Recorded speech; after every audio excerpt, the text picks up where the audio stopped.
Everyone, Angelo here, and now we're going to talk about growing our wealth and making money. Let's go behind the vault.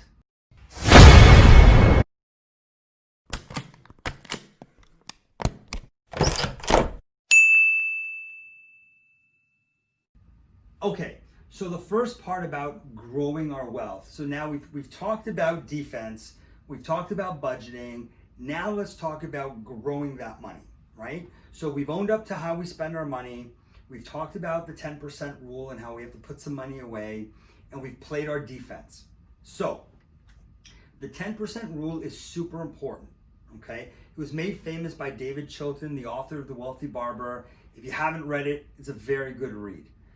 So what you want to do is you want to take 10% of everything you earn and you want to just put it away. And I promise you, if you put away 10% of everything you earn, you'll never run out of money, okay? As long as you commit to the same lifestyle that you have now.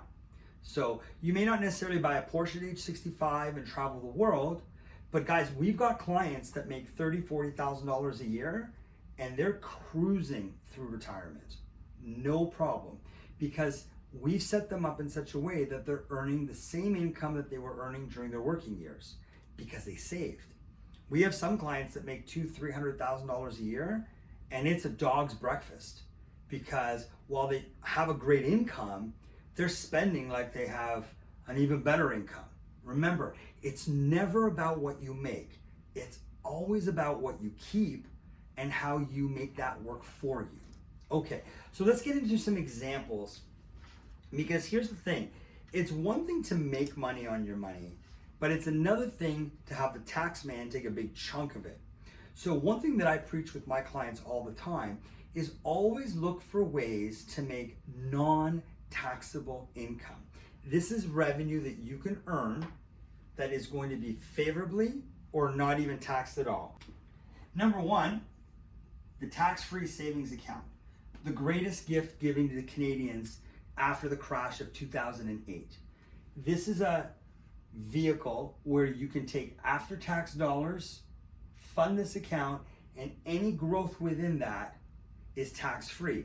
Now, the biggest misconception with the tax-free savings account is people think it's just a bank account. Oh, well, big deal, it's cash, I earn 0.25%, or maybe my person puts me in a GIC or something like that and I make 1%, hoo-ha. But that's not the truth. You can invest in your TFSA any way you wish with the exception of real estate. So you can have mutual funds, you can have ETFs, you can have stock, commodities, all within your TFSA, all sheltered from tax. So if you catch that next big stock and it goes from 2 cents to $200, you're not gonna pay any tax on that, okay? And as each year goes on, we as Canadians get more room to put in our TFSA, and we can backfill it right to day one. So as long as you were 18 years old in 2009, you've got 11 years of tax-free savings account room, and when 2021 clicks over January 1st, you'll have 12 years, okay? So this is a great vehicle for creating non-taxable income, and I would say it's the first. The second one is your principal residence, the family home. And whether you're single, married, common law, or just living with somebody, the principal residence is a great way to create wealth without creating tax. I'll tell you the story of my friend Joe. So my friend Joe, his family came to Canada from Italy in the 60s. And his dad and his mom, were immigrant workers. They had, regular jobs and they worked hard. And when they were, 30, 32 years old, they bought their first house. I think it was like $60,000. And then they got pregnant with my friend Joe. So Joe's dad fixed up the house because he was handy like that. They did a big renovation. They sold it for more than they bought it. And then they realized, wait a second, in Canada, we don't pay tax on the profit of our principal residence when we sell it. So Joe's dad got an idea. So what he did was every 3 years, he'd buy a house, fix it up, sell it for a profit. Buy a bigger house, fix it up, sell it for a profit. Drove his wife nuts because every 3 years they were moving. But you know what? When Joe's dad hit 65, he sold his $3 million home and bought a $300,000 condo, and he put $2.7 million of tax-free money in his pocket. Great story. I remember when I started in the industry over 11 years ago, him telling me this story, and I thought, oh, it's a great idea. And I ran home to my wife at the time, and I said to her, listen, here's what we're gonna do. And she looked at me, she said, oh yeah, let me get this straight. We're gonna buy a house every 3 years. Yeah. And we're gonna live in a construction zone 6 months out of every 3 years. Yeah. And then I gotta pack and move and then set up, and we have to worry about new schools for the kids. I was like, yeah. She's like, yeah, you can go. I'm staying right here.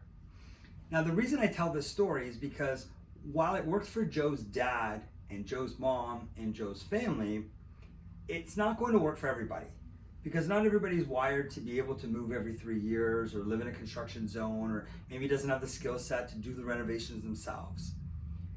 What most people do, though, is they have the family home, they take care of it for a good 20, 30 years, and then once the kids have left the nest, once they go to retire, once they get a little older and they don't want to cut grass anymore and they don't want to climb stairs and they don't want to clean this big house, they will downsize for the equity.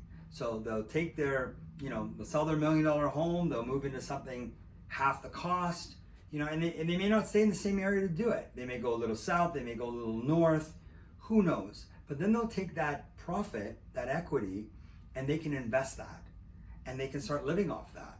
So if you think about it, if you were to take $500,000 of equity from the family home in today's dollars, even if you made 5%, that's an extra $25,000 a year. That's $2,000 a month of, extra that you have, right? So the principal residence is another fantastic way to create some tax-free income. The third way is using permanent life insurance.